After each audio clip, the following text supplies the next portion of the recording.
2장 17에서 20일 같이 읽겠습니다. 사도행전 2장 2장에 가셔서 17에서 20일. 자, 시작. 하나님이 말씀하시기를 말세에 내가 내 영을 모든 육체에 부어주리니 너희의 자녀들은 예언할 것이요 너희의 젊은이들은 환상을 보고 너희의 늙은이들은 꿈을 꾸리라. 그때 내가 내 영을 내 남정과 여정들에게 부어주리니 그들이 예언할 것이요 또 내가 하늘에 표와 연기로다. 이거 영화로운 날이.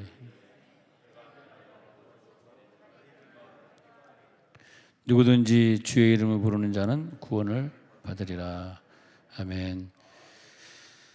자, 최초로 성령이 임했던 날이 바로 맥추절입니다. 맥추절. 그래서 우리는 맥추절 그러면 다른 것도 중요하지만 성령이 임했던 날 그렇게 기억하고 있으면 좋겠는데요. 그 맥추절에 성령이 임하면서 하셨던 예언을 보니까 하나님이 말씀하시기를 이 말세에는 모든 육체에게 영을 부어주겠다. 모든 육체에 포함될지어다. 모든 육체에 영을 부어주는데 어떤 사람은 예언이 나올 것이고 어떤 사람은 환상을 보게 될 것이고 어떤 사람은 꿈을 꾸게 될 것이고 그렇게 될 거라는 거예요. 예언을 하고 환상을 보고 꿈을 꾸리라. 예언하고 환상 보고 꿈을 꾸리는 그 범주 안에 꼭 포함되어 있기를 바랍니다. 그리고 18절에 내려가서 그 성령을 남정과 여정에게 부어줄 텐데 그들은 예언의 능력을 받게 될 것이고 그리고 하늘에서는 기사를 아래로 땅에서는 징조를 베풀어 주시는데요. 이 징조를 체험할지어다. 주의 크고 영화로운 날이 이르기 전에 해가 변하여 어두워지고 달이 변하여 피가 되리라. 그러나 누구든지 주의 이름을 부르는 자는 구원을 받으리라. 할렐루야. 구원을 받으리라. 우리 교회에서 이제 이렇게 지내다 보면은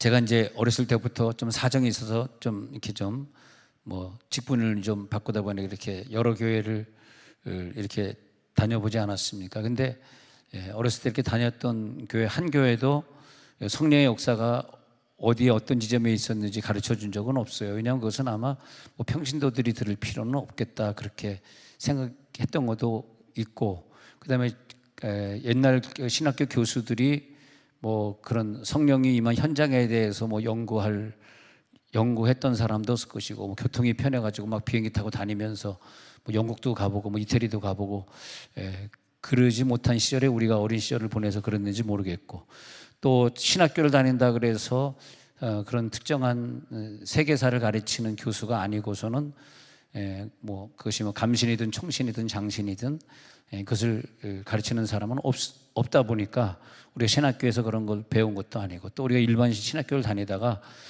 초대교회에 임했던 성령이 그 다음에는 중세시대 때는 어디에 임했으며 그 다음에는 이 개혁운동이 어떻게 이 세계를 뒤덮었는가 뭐 마치 우리가 뭐 중세시대 때 성경을 라틴어로 적어놔가지고 독일 사람들은 읽을 수도 없었던 것과 같이 성령이 1세기, 2세기에는 어떻게 임했는지 우리가 관심도 없지만은 뭐 누가 얘기해 주지도 않고 하는 세월을 우리가 지금도 살고 있습니다만 이제는 교수들 중에서 좀 해외에서 그 영국이나 이런 그 루터가 살던 작센 지방에서 공부하고 이렇게 온 사람들이 뭐 독일 신학도 공부하고 그런 사람들이 이제 한국의 역사에 뿌리가 있다 보니까 그런 사람들이 신학자로 들어오게 되고 논문을 쓰게 되고 그러면서 많은 분들은 아니지만은 그저 한 총신, 장신, 뭐 감신에 한 명 정도 있을까 이렇게 그런 거 연구하는 분들이 이제는 이 시대에 생겨서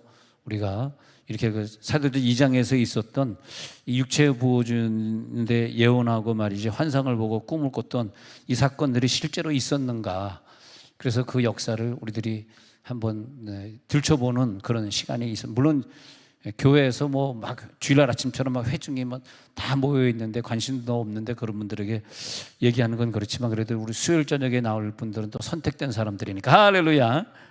기분 되게 좋죠. 예, 그렇기 때문에 우리가 이런 걸 한번 공부해 볼 필요가 있지 않을까 그런 생각을 해보고, 물론 저는 침신대는 안 가봤는데 여기 침신대 출신들이 앉아 있는데 침신대에서는 이 세계 부흥 운동사를 가르치는 분이 있는지는 제가 잘 모르겠습니다. 그래서 여러분들이 신학교에서 배웠는지 안 배웠는지 모르겠는데 제가 한번 정리한 거를 알려드릴 테니까 꼭 기억하시고 내가 다 못하더라도 꼭 집에서 읽어보시고, 그리고 여기 이제 시리즈로 좀 몇 차례 해야 되니까, 이건 지금 3페이지밖에 안 가져왔습니다만 몇 차례 해야 되니까 이번 주 금요일 날 못 나오시는 분들은 하나님이 나를 버리셨나 보다 이렇게 보시면 정확히 되겠습니다.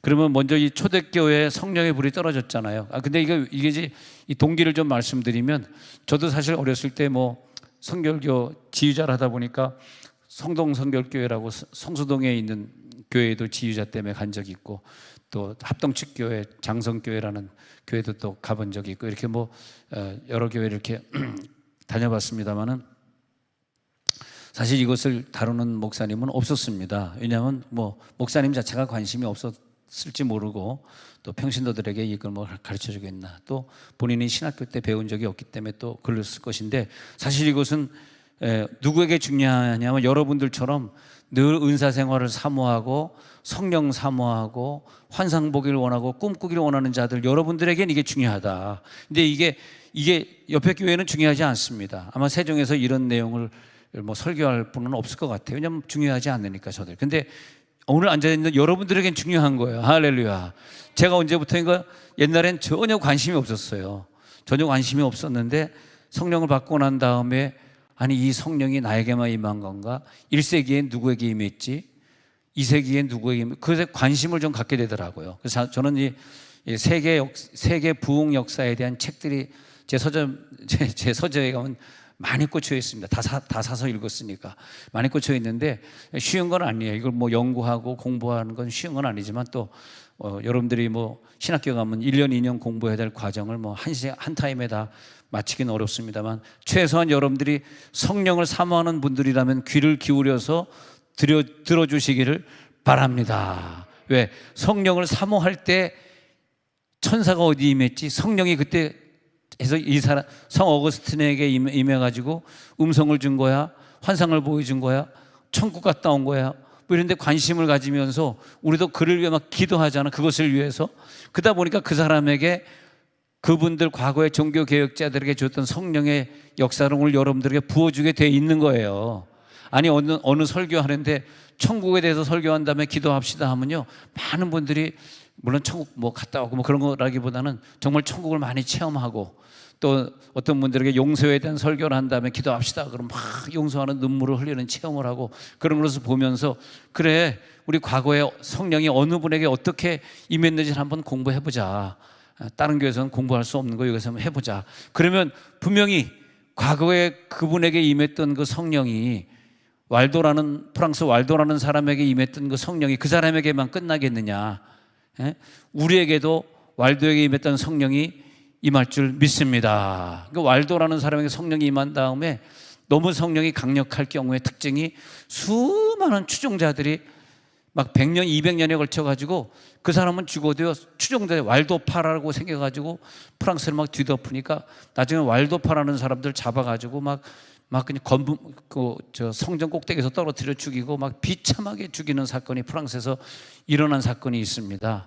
그 왈도판 다 잡아 죽여, 그런 것처럼 누가 이렇게 한번 성령을 받았다 그러면 거기서 끝나는 것이 아니라, 그에게 은혜를 받고 그를 사모하는 자들이 몇 대에 걸쳐서 나오면서 그들은 단체로 막 알프스산에 가서 숨어. 알프스산 있잖아요. 유럽의 유명한 알프스산에 가가지고 막 숨어. 어떤 사람 카타콤에 땅을 파고 숨어.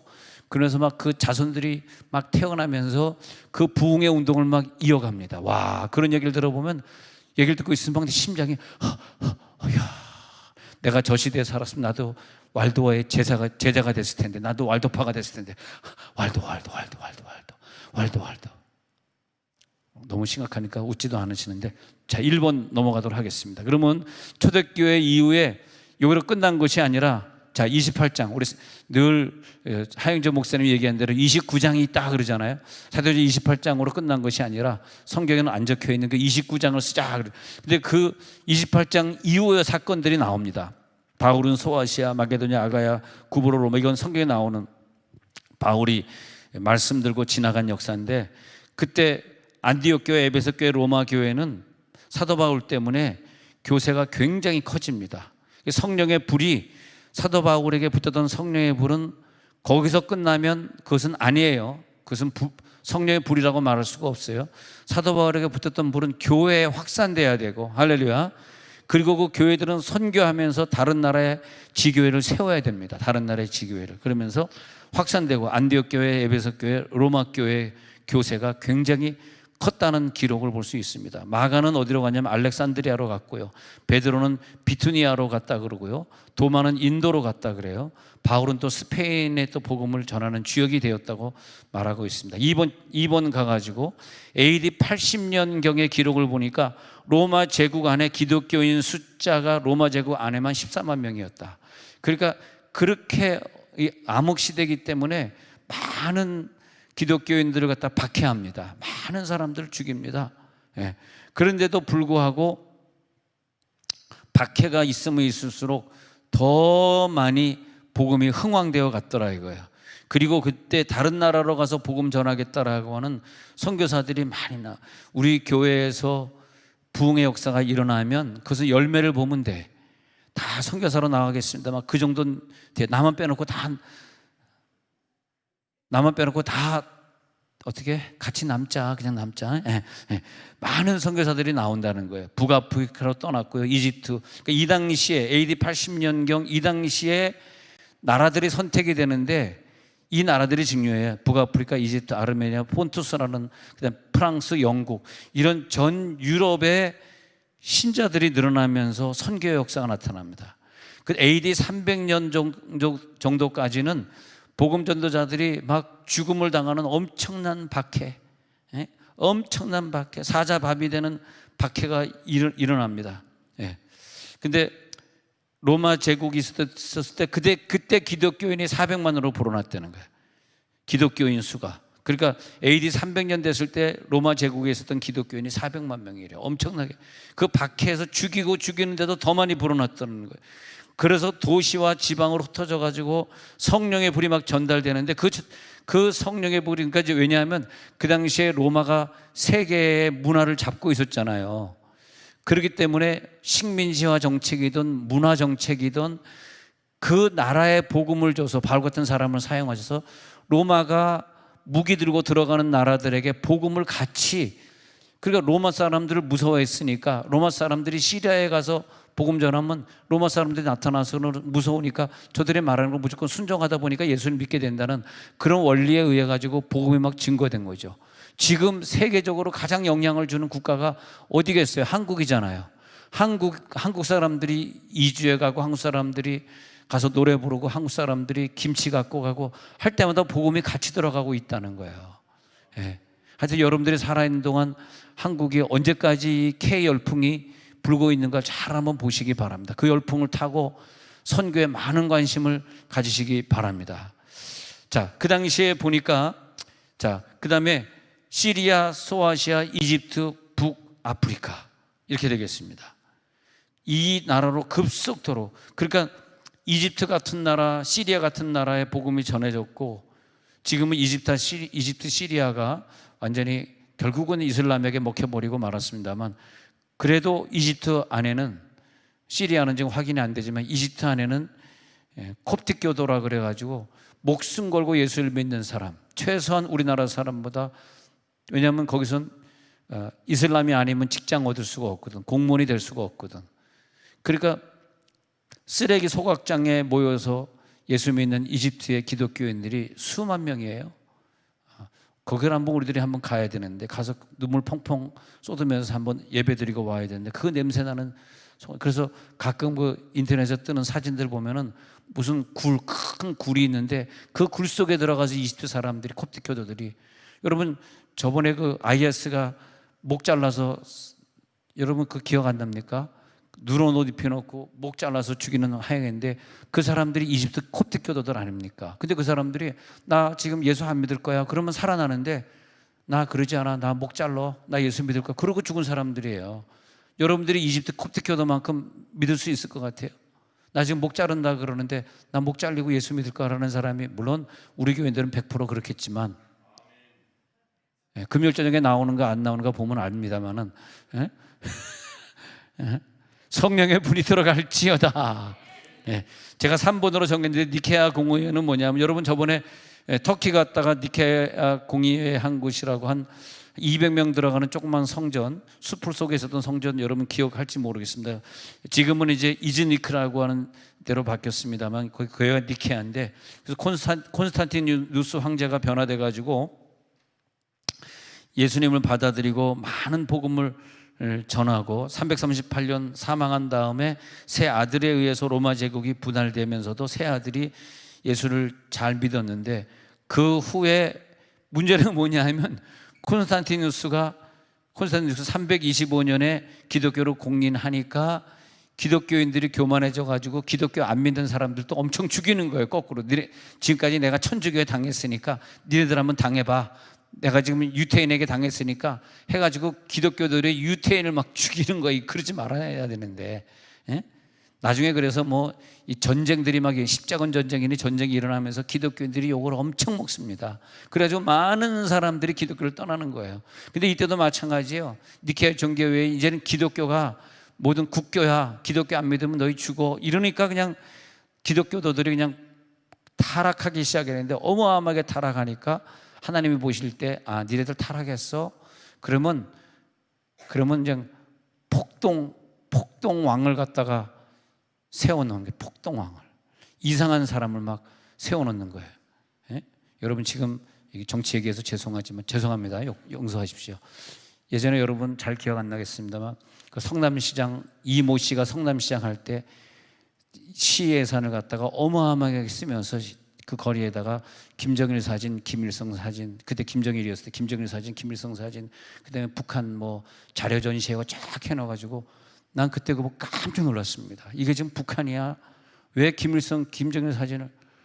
나는 물론 이제 투표권이 없고 난 중립이기 때문에 뭐 괜찮습니다만 아무도 미워하지 않습니다만은 야 그런 사람이 막 대통령 후보로 나왔을 때는 정말 한국을 내가 떠나야 되겠다는 생각한 사람이에요. 죄송합니다. 그만할게요. 안 하겠습니다. 다시는 안 하겠습니다. 시험 들지 마세요. 근데 지금 이 얘기를 제가 왜 하냐 하면은 이 얘기 왜냐면 우리나라가 공산화 되려다가 안 됐으니까 다행인데 이 얘기를 제가 왜 하냐 하면은 이 시대에 보면 말이에요. 이 우리 기독교인이 순결하게 살아야 되고 청빈하게 살아야 글자 나옵니다. 그게 희박해지잖아. 그러면 누굴 세우냐 하니까 그런 이상한 지도자가 나타나는 거예요. 그게 아니 우리가 그분들을 욕하지 말고 내 자신이 회개하는 게 내 자신이 나 그분들 욕한 게 절대 아닙니다.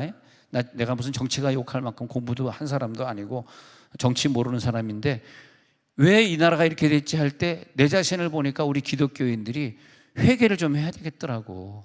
기독교인이 얼마나 회개를 안 했으면 눈이 어두워졌냐. 여러분 눈이 왜 어두워졌어요? 왜 어두워져가지고 왜 전시작전권을 자꾸 물려달라고 왜 그러는 거야? 왜 그러는 거야? 왜 이해가 안 되는 거예요 저는. 근데 막 눈이 어두워진 거야. 근데 이런 것처럼 이 당시에 이 눈이 어두워져가지고 기독교인들이 엄청나게 타락해. 그때는 하나님이 이상한 왕을 세우는 거예요. 줄리안 황제를 세워가지고 기독교인들을 어마어마하게 죽입니다. 그러니까 다시 박해가 또 시작되는. 언제 기독교인이 회개하지 아니하고 잘못될 때는 또 박해가 시작되는 거예요. 난 지금도 이 나라를 그렇게 봐요. 이게 다 기독교인의 책임이고 기독교인이 잘못했기 때문에 그런 것이지 절대 그분들이 잘못한 거 아니다. 그들은 이용만 당하는 거거든요. 그러잖아요. 그래서 기독교 박해가 엄청 시작되면서 이때 이제 수도원 운동이 일어나는 겁니다. 그 망크라고 하는 망크라고 하는 수도사들이 일어나 가지고 우리는 고독하게 산다. 뭐 우리는 뭐 가정을 안 가진다. 뭐 우리는 금욕이다. 우리는 그다음에 검소안박이 아니라 겸손 뭐 이런 거. 그러면서 자기가 도피하는 자로서 도망하는 자로서 혹은 피신하는 자로서 살아가게 됩니다. 그리고 세상에 있는 결혼하고 살고 자기 소유를 가지고 사는 많은 감독들이나 교회자들보다 더 높은 성결을 유지한다. 그게 수도사들입니다. 그래가지고 이 당시에 수도원 운동이 시작되면서 많은 사람들이 수도원을 건립하게 됩니다. 그리고 여러분 유럽이나 이스라엘 가보면은 수도원이 어디냐면 그 바위산, 사람이 저기 어떻게 올라갔을까? 저 꼭대기에다가 돌로 그냥 수도원을 만들어 놓은. 그러니까 거기 한번 올라가면 한 번 가면 내려올 수가 없어요. 근데 거기 이쪽 산에서 저쪽 산을 보고 있었는데, 이스라엘 가서 저기 조금 망경으로 봐야 되는 저 산에 있는데 저기서 종치는 소리가 들리더라고요. 땅, 땅, 땅. 그래서 딱 보니까 12시야. 점심시간이라는 건데, 저기서. 근데 거기서 이렇게 보니까 빨래터에 그 뭐 하얀색 그런 속옷들이 쭉 널려 있는 게 보이는데, 근데 거기서 사람들이 움직이더라고. 점심 먹으려고 막 뭐 움직이는 게 보이더라고. 근데 저 돌을 어떻게 움직여가지고 저기다가 저 수도원을 세웠어? 이해가 안 되는 거야. 저기서 어떻게 살아? 근데 고행을 하면서 거기서 장가 시집 안 가고 살고 있는 거야. 왜? 성령을 받았던 사람들이 수도원을 만들고 그래서 수도승들이 되어서 사는, 지금도 그런 사람들이 있는 거예요. 예. 근데 보면요, 성 어거스틴이 나오는데, 성 어거스틴과 성 패트릭이 동시에 역사한 사람인데, AD 386년 8월에 밀라노에서 강한 그러니까 성 어거스틴 하면 로마를 생각해야 됩니다. 성령의 강한 역사로 회심을 한 다음에 그 다음에 어머니 모니카의 눈물의 기도를 통해 가지고 친구들과 한패의 거리로 깡패로 다니다가 변화됩니다. 변화되어 가지고 로마 제국에서 두 번째로 큰 도시인 카르타고에서 공부를 다시 해. 그리고 아버지는 겨우 구원의 확신 얻고 죽었고, 그다음에 어머니 몰래 수사 교사로 학생들을 가르치다가 죽을 병에 걸려요, 어거스틴이. 근데 하나님 나를 살려주시면 내가 주의를 하겠습니다 할 때 성령을 체험하고 복음을 받은 다음에, 그런 다음에 회개하게 되고 그리스도 안에서 새로 태어나서 그걸 갖다가 밀라노 회심이다, 그 유명한 밀라노 회심이다. 이 페이지가 가지고 수십 년 동안 어머니의 기도를 잊을 수가 없는, 어머니는 열병으로 56살의 나이로 세상을 떠나게 되는데, 어머니를 생각하면서 눈물로 회개하는 어거스틴은 41살에 히포라는 유명한 로마 교회의 감독이 되고요, 참회록을 쓰게 되고 하나님의 도성이라는 유명한 책을 쓰게 되고, 그리고 다윗의 참회 시를 가냘픈 소리를 외우다가 조용히 눈을 감았는데 76살로 떠났다 그러는데, 이 어거스틴의 성스러운 성화의 삶을 이어받아 가지고 수많은 제자들이 나옵니다. 그러니까 나는 그렇게 봐요. 어떤 사람에게 성령이 임해 가지고 거룩한 삶을 갖다가 살게 하잖아. 그러면 그저로 끝나게 하지 않고 그 사람의 영향을 얼마나 많은 사람들, 여러분 많은 사람들에게 영향을 주고 갈지어다. 많은 사람들, 우리 목자님들이요, 많은 영향을 목원들에게 주시기 바랍니다. 이상한 영향 주지 마시고 영적인 영향을 주고 가시기 바랍니다. 예. 그러면 또 여러분들이 천국에 간 이후에도 그 목원들이, 야, 그때 그 목자님 참 대단했어. 우리를 위해 늘 기도해 줘. 내가 그때 암 걸렸는데 나를 위해 그렇게 매일 새벽에도 안 빠지고 기도해 주시더니 내가 병이 났던 걸 내가 잊을 수가 없어. 그분은 먼저 천국 갔지만 나는 그분을 잊을 수가 없어. 하면서 늘 그 목원들이 평생 부르는 노래가 세종원 누리교회, 세종원 누리교회, 그러면서 늘 부를 거 아닙니까? 오늘 여러분 얼굴 보니까 다 성령 받아가지고 얼굴이 벌개진 것 같아요. 너무 성령을 강하게 받은 것 같아요. 오늘 성령의 역사가 나타날지어다. 근데 이제 그런 분들은 잘 아는데, 이제 여러분 잘 모르는 분들이 있을 거예요. 패트릭이라는 사람인데, 패트릭은 아일랜드의 부흥을 일으킨 사람이고 성 어거스틴은 로마의 부흥을 일으킨 사람이에요. 432년 본부터인데, 이 패트릭의 특징은 뭐냐면 성령 받은 다음에 매일 철야기도, 매번 성령 체험, 그리고 그 어거스틴은 뭐 글을 쓰고 성스러운 수도원 생활의 역량이라면, 이 사람은 이 패트릭은 그것이 아니라 막 설교를 하는데 많은 제자들이 생기고 막 선교하고 신앙 공동체로 살고 굉장히 액티브했어요. 어거스틴은 좀 조용한 그런 스타일이라면, 이 패트릭은, 여러분 패트릭처럼 성령의 불을 받을지어다. 그러니까 성령의 이 패트릭은 누구냐 하니까, 내일 7시 반에 두나미에서 나와서 방언으로 기도하는 사람들이 성 패트릭 같은 사람들이야. 할렐루야. 그냥 방언으로 막 기도하고 그러는데 와서 기도하는 사람들마다 그 당시에 막 기적을 체험했다는 거야. 할렐루야. 기적을 체험할지어다. 그리고 신앙 그럴 때 특징이 뭐냐면 공동체가 생긴다는 거야. 지금은 힘들어. 지금은요 공동체 하자 그러면 일단 소유 문제가 생기잖아요. 나는 1억 가지고 공동체에 저 사람은 빈손으로 들어오고 저 사람은 5억 가지고 들어오고 그 말이 돼 안 되는 거지. 그러니까 그게 안 되는 건데 이때는 가난할 때니까 그게 됐는가 봐. 워낙 다 가난하니까 다 모여서 공동체로 살자. 그래서 공동체로 사는 사람들끼리 모든 소유를 분배하고 그리고 같이 농사 짓고 살았다.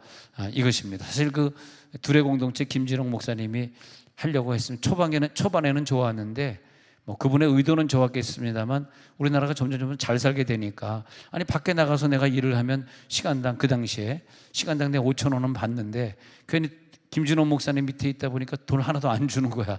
그러니까 막 이제 노동청이 무지하게 무섭습니다, 여러분. 노동청 우습게 생각하지 마세요. 우리나라 고용노동청 이게 굉장히 이게 이분들이 여기 노동청 일하는 분들에게 죄송하지만 이분들이 목표가 여러분들 감옥에 넣는 거예요. 절대 고용노동의 관계에 대해서는 여러분 절대 철저하셔야 돼요. 농담 아닙니다. 진짜입니다. 제가 아는 분들도 옛날 교회에서 감옥 갔어. 괜히 고용노동청에 한번 걸려가지고. 왜냐하면 그게 돈 문제가 걸리기 때문에. 그러니까 이제 고발한 거야. 김진홍 목사님을. 돈 하나도 안 주고 우리 노동시킨다. 아니 공동체니까 돈 안 주고 노동시켜. 근데 너무 심하잖아. 8시간 일 시키고 돈 하나도 안 주니까. 그럴 사람 누가 있어. 능력 없는 사람만 둘의 공동체 가지고 누가 가겠어. 그러니까 깨진 거야. 깨져가지고 그냥 남양주에 계시다가 구미가 아니라 구리 가가지고 구리 두레교회 하셨다. 또 후임으로 오신 장 목사님이랑 이문장 목사님이랑 또 틀어져가지고 또 다시 교회 세우고 좀 그런 상황이 됐습니다만 그래도 정말이 좀 그러네. 사실 좀 말년이 좀 더 멋있었으면 좋았는데 공동체로 시작했다 깨지지 않습니까? 근데 이때는 가난한데 공동체가 설립이 되는 거예요. 그리고요 이 패트릭이요 수많은 선교사를 파송하는데 거기 한번 봅시다. 목회자 양성학교를 시작한 아주 초대의 목회자 양성학교 즉 신학교를 시작하신 분이에요. 이분이 새신자 훈련 프로그램 우리 교회 새신자 가족 이전에 이 사람이 먼저 있었다는 거예요. 그다음에 찬송가 작사 하시고 교회 행정을 시작하셨습니다. 패트릭을 통해서 구원받은 숫자를 따져보니까 그 당시에 12만 명이 구원받았어요. 성령의 불이 들어갈지어다. 이 패트릭이 세운 교회가 365개 교회. 물론 그분이 죽은 다음에도 계속 세워진 교회. 살아있을 때는 365개가 아닌데 죽은 다음에도 따져보니까 30년간 북아일랜드가 유럽 아일랜드 여러분 무시하지 마세요. 아일랜드가 기독교의 본산입니다. 아일랜드에 붙은 성령의 불이요 영국에 들어오고 스코틀랜드 들어오고 그러면서 전 유럽에 퍼지게 된 거예요. 할렐루야. 북아일랜드에 붙었던 성령의 불이 오늘 붙을지어다. 성령의 기적이 오늘 나타날지어다. 유럽의 영적 각성의 중심지가 아일랜드예요, 여러분. 아일랜드의 성자 그래서 패트릭은 아일랜드의 성자라 그래요. 아일랜드의 성자 패트릭. 그분의 개인적인 삶을 보니까요 심오하게 겸손했고요 검소했고요 헌신했고요. 그러니까 겸손하고 검소하고 헌신하는 남들이 볼 때 깜짝 놀랄 정도 될 때 사람들이 그분의 말 아니고 그분의 행동, 그분의 열매, 그분의 행위, 그분의 삶 그것을 보면서 패트릭을 존경하게 돼가지고 추종자가 몇만 명이 생기게 된 거죠. 부흥운동. 그래서 아일랜드가 유럽 선교의 전진기지가 되었다고 기록하고 있습니다. 아일랜드가 유럽 선교의 전경기지. 콜롬바라는 사람이 나타납니다. 스코틀랜드 섬에서 아이오나 수도원을 세웠는데 이 사람이 542년 성령이 임합니다. 여기 이 나오는 인물들의 특징이 다 똑같아. 성령이 임하는데 어떤 사람은 천국을 보고 어떤 사람은 음성 듣고 어떤 사람은 방언 체험하고 이렇게 동일한 건 다 성령을 체험했다는 거야. 여러분 체험을 계속 누리시기 바랍니다. 성령을 체험한 다음에 그 다음에 특징을 보니까 자기 삶이 달라진 거야. 청빈하고 깨끗하고 아주 겸손해지고 진실해지고 달라졌다는 거야. 그 다음에 그들에게 추종자가 생기면서 공동체 생활을 주로 했고 수도원을 세우거나 교회를 세우거나 그런 것들을 세웠다는 거야. 그리고 특징이 똑같습니다. 선교했다는 거야. 자기 나라만이 아니라 자기 나라를 변화시킨 다음엔 이웃의 나라를 변화시켰다는 거야. 그 선교가 지금 21세기의 용어가 아닙니다. 이게 선교라는 게 이미 이 당시에 이 초대교회 때 이미 선교가, 바울 보십시오. 이미 2000년 전에 선교에 눈이 뜬 사람 아닙니까? 근데 2000년 전에 바울이 이미 눈이 떴는데 아직도 선교에 눈을 감고 있는 사람이 있어. 이 시대도. 세상에. 그걸 뭐라 그래? 대단한 사람이다. 대단히 뭐다? 대가리가 단단하다. 예. 아직도 선교에 눈이 안 뜬 사람이 있어. 대단하죠. 콜럼바는 뭐냐 하면요, 콜럼바는 스코틀랜드를 갖다 선교했는데 성경 암송을 시작한 사람이고 AD 551년에 30살 때 목회자로 안수받은 사람. 왜냐하면 목회자로 안수받은 이게 중요한 게 뭐냐 하면 다 천주교 밑에였기 때문에 그냥 천주교 사제가 되고 무슨 교구 뭡니까? 감독, 그렇게 되는 거지, 목회자가 된다는 건 특이한 경우거든요. 그러니까, 근데 콜럼바라는 사람은 과감하게 천주교를 나와서 기독교 목회자가 됐다는 그런 뜻이에요. 목회자 안수받은 사람이야. 그리고 유럽 복음화에 큰 영향을 끼치는데 이 사람도 마찬가지야. 설교하고 안수하고 그러면요, 성령의 기적이 나타난 거야. 할렐루야. 거룩한 삶을 이어갈지어다. 교회들이 설립될지어다. 수도원이 설립될지어다. 그리고 이분이 왜 유명하냐면 성경에 사본을 만들기 시작해요. 왜냐하면 원본을 찾기 어렵던 거. 원본이 불타버리고 없었던, 예루살렘 불태울 때 이 로마 사람들이 원본을 불태버려가지고 원본이 없어. 원본은 한 권에 있을 거 아닙니까? 원본이 없어. 그래가지고 조각 모아다가 사본을 만들기 시작하고, 얼마나 중요한 일을 하셨는지 몰라요, 이분이. 근데 저번에 우리 이스라엘인가 어디 갔을 때 카타콤에 성경 사본이 있는 걸 보여주면 제롬이라는 사람이 숨어가지고 성경 사본을 썼다라고 우리가 공부한 적이 있지 않습니까? 제롬이 나오는데 그 제롬이라고 하는 사람이 정말 사본을 작성하는데 굉장한 역사입니다. 그 사본이 우리들에게 전달 안 됐으면 우리가 이 성경책이 없었던 거예요. 우리 오늘 성경책 없이 믿어야 돼. 근데 이 성경책의 사본을 만들고 70인역 성경을 만들고 70인들이 모여서 만들고 70인역 사본이라고 그러는데, 그런 것들이 만들어진 게 이 성경을 집필하고 만들었던 사람들의 특징이 뭐냐 하니까 말이에요, 성령 받은 사람들이에요. 여러분, 성령 받지 않고서는요, 이 기독교 역사에 자기 이름이 포함되질 않아. 성령 받은 목자들이 될지어다. 성령 받은 사람들에게 하나님이 성경을 쓰게 하시고 사본을. 근데 야살의 책이라고 제 책상 위에 전반기 후반기에 두 권이, 야살의 책 1권 2권이 있는데 1권 2권 제 책상 위에 있어 읽고 있습니다만, 그 야살의 책이라든지 외경이라든지 그 책들이 있습니다만, 우리들이 정경을 읽으면서 야, 정말 이 정경은 얼마나 이렇게 잘 됐냐. 야살의 책이나 아니면 그 외경하고 좀 다른 책인데 이게 정경으로 됐단 말이야. 이것을 우리가 들고 있다는 게 난 너무너무 감사하더라고. 외경들도 많고 딴 나쁜 소문들도 많고 별의별 얘기도 많은데, 여러분 성경 통독하시는 분들은 오늘 며칠째? 52일째인가요? 성경 통독? 90일 성경 통독. 성경 통독 우리 이번에도 완전히 마스터할지어다. 할렐루야. 여기 보면요, 콜럼바가 성경 암송이라 그랬잖아요. 그 다음에 7번에 보면 어거스틴이 나와. 요걸 잘 구분해야 돼요. 200년 후에 이름이 똑같아요. 아마 자기가 성 어거스틴을 존경해가지고 어거스틴이라고 자기 이름을 붙였는지 모르겠어요.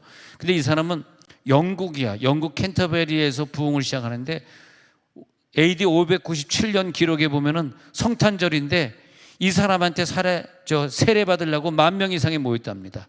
그리고 영국의 그레고리 왕이 이 어거스틴이 살아가는 삶을 보면서, 다 보는 건 삶이에요. 삶을 보면서 회심을 해가지고 이 세계 선교를 지원해줘. 그래가지고 이 어거스틴이 한 일이 무지무지하게 많은데 좀 짧게 적었습니다만, 선교를 확대하는 루트가 이 세 사람 패트릭은 아일랜드하고 콜럼바는 스코틀랜드 했다면은 어거스틴은 영국을 변화시킨 사람이에요. 성 어거스틴은 아니고 나중에 어거스틴 B는 영국 남부를 변화시켜. 이 성령의 불이 들어갈지어다. 성령의 불이 들어가는. 그 다음에 8번에 가가지고 아시시라는 섬의 성 프란시스잖아요. 귀족 집안 출신인 프란치스코는 이태리 아브루찌의 셀라 산타 마리아에서 태어나서 아세니오란 이름으로 영세를 받았는데 22살 때에 나병으로, 이거 보면요, 특히 성령 불 받기 전에 이분들의 특징이 뭐 무슨 콜레라라는 나병이라든지 그 당시에는 이 병을 못 고쳤으니까 죽을 병에 걸리게 됩니다. 그리고 성령 받는 거야. 할렐루야. 우리 죽을 병 걸렸을 때 성령 받을지어다. 그래서 하나님, 나 지금 문둥병으로 죽을 것 같은데 나 고쳐주시면 내 생애를 바치겠대 서원을 했는데 하나님이 응답해줘. 그 다음에 27살 때 성 프란시스코는 27살 때 음성을 드려요. 근데 그 음성이 마태복음 10장 7절에서 8절인데 가난한 자들에게 복음을 전파하라, 믿고 따르는 자에게는 성령을 준다, 그런 음성을 들어. 그 다음에 33개 수도원을 설립해. 그리고 많은 여행을 다니면서 자기가 과거에 잘못했던 거를 갖다 회개하면서 선교하는데 환자들과 죄수들을 위해 일을 하고, 그리고 율수 성직회라는 걸 창설해 가지고 프란시스코로 개명한 다음에, 그런 프란시스코가 얼마나 이름이 좋은지 웬만한 요즘 로마 교황들은 웬만한 프란시스코 무슨 뭐 3세 4세 그러더라고요. 그 이름을 다 좋아하더라고. 예. 나폴리의 수도원을 짓습니다. 그리고 스페인으로 뻗어나갑니다. 그러니까 저는 이 성령 받은 사람들이 어디로 이렇게 이동하잖아요. 마치 제가 말씀드렸듯이 요한 칼빈이 프랑스 사람인데 프랑스에서 천주교와 싸우고 개혁하다가 천주교가 요한 칼빈을 죽이려고 하니까 도망간 곳이 스위스라고 제가 말씀드렸잖아요. 스위스 도망갈 때 요한 칼빈을 따라서 스위스에 이주한 사람이 1000만 명이 이주했다는 거야.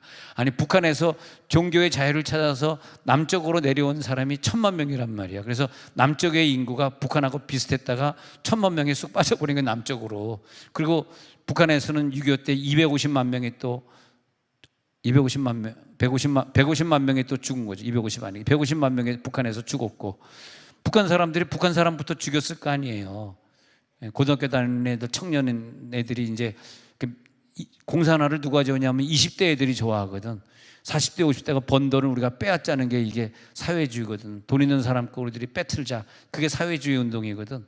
그러니까 이북에서 이제 소작인들이 이제 일어나가지고 지주들을 막 죽이게 된 거지. 그러니까 1000만 명의 지주가 잘 살던 사람들이, 그들이 남한에 내려가지고 다 북한에서 내려온 사람 다 잘 산 거는 뭐냐면, 물론 뭐 금덩어리를 갖고 와서 잘 살았는지 그건 모르겠습니다만, 워낙에 잘 살던 사람들, 돈 모으는 재주가 있으니까 그들이 남한에 와가지고 장사나 이런 걸 하고 그래가지고 다 잘 살게 된 건, 그러니까 그 사람들이 뭐 공부해가지고 변호사도 되고 검사도 되고 그랬던 거 아닙니까? 근데 그런 것처럼 많은 사람들이 이민을 갔는데 가서 보니까요, 스위스가요 아주 그냥 미개한 땅이고 전혀 개발이 안 된 땅에 프랑스에서 간 1000만 명이 보니까 한심하거든.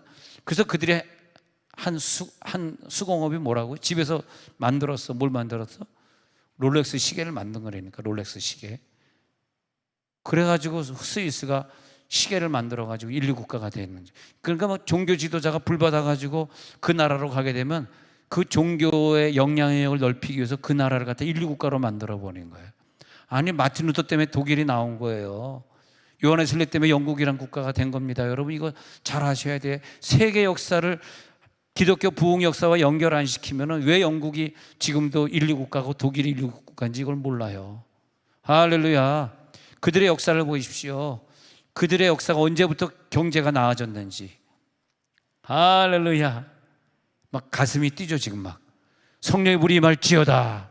그래서 프란시스를 보면은 스페인을 방문하고 마드리드, 발라로디드, 그리고 알칼라의 수도원을 세우고 7년 동안 제일 높은 자리가 장상으로 봉사하다 사임하고는 수련장이 되고, 그 다음에 9번입니다. 이제 마칠 시간이 다가오기 때문에 다음에 해야 되는데, 이제 왈도파가 중요해. 이 왈도파는 프랑스 리옹 지방 중심, 이 리옹 지방이 참 중요해. 여러분 가끔가다 이 프랑스 그러면 파리도 파리지만 무슨 정치 얘기할 때 리옹이라는 얘기가 많이 나옵니다. 잘 보세요. 그 리옹이 종교 개혁의 중심지가 돼. 프랑스 파리가 아니에요. 리옹입니다. 거기서 왈도파들이 신앙 공동체를 만들고요, 일정한 주거지 없이 맨발로 구걸하면서 동양으로 생활하면서 설교를 하고 돌아다니던 이 왈도, 그 가르침은 금은보화를 절대 소유하지 말라, 내일을 걱정하지 말라. 그의 삶과 가르침이 널리 알려지게 되면서 수많은 추종자들이 나오게 돼. 예. 그러면서 우리는 이 천주교의 전통을 우리는 폐기한다. 난 너희들에게 순응하지 않을 것이다. 우리는 복음만 따른다. 오직 예수가 우리를 구원한다. 그리고 이 왈도파가 한 것이 뭐냐면 여성의 복음 사역을 인정한 최초의 사람입니다. 여성의 복음 사역 못했어요. 근데 여성의 복음 사역 인정하신 분이고, 설교를 평신도가 할 수 있다. 근데 지금 시대가 지났는데 뭐 목사 안수 안 받은 사람이 설교한다고 왈가왈부하는 사람들이 아직도 있어요. 참 답답합니다. 그게 아니에요. 평신도도 설교를 인정한 사람이야. 대단한 거죠. 이게 성령의 역사하면 이게 깨달아짐이 오더라고. 성령의 역사할지어다. 성경에 근거한 신학이 정립이 된 거죠. 그래서 이 왈도파의 그 역사가 굉장한, 그다음에 그 11번에 보니까 존 위클리프가 있잖아요. 존 위클리프가 영국 사람인데 영국 옥스퍼드 대학에서 이제 옥스퍼드, 이제 미국 말로 옥스퍼드 대학에서 교수로 있으면서 영적 각성 운동을 하면서 지도자들의 큰 영향을 주고, 이 많은 그 왈덴스라든지 얀 후스라든지 많은 사람들이 이 존 위클리프의 큰 영향을 받습니다. 그리고 개혁자들이, 이 제자들 중에 개혁자들이 많이 나와. 영국에 유학한 사람들이 개혁자가 되거든요. 이 사람 때문에 그래요. 이거 하나만 말씀드리고 마치려고 그러는데, 이 사람의 제자들을 롤라즈라고 불렀어요. 롤라즈. 위클리프의 제자들. 롤라즈가 무슨 말이냐면 먼불이라 그래가지고 중얼거린다는 뜻인데, 학가다 운동의 선구자입니다. 학가다 운동. 여러분 학가다 하잖아요. 우리 교회 가정들 다 학가다 하시죠. 학가다 운동 그래가지고 성경 구절을 하루 종일 중얼거리는 무리가 있었어요. 이게 기초가 돼가지고 지금 우리 교회가 학가다 운동을 하는 거예요. 그래서 존 위클리프는 어떤 사람이냐면 성경을 늘 외우기를 사모했던 사람입니다.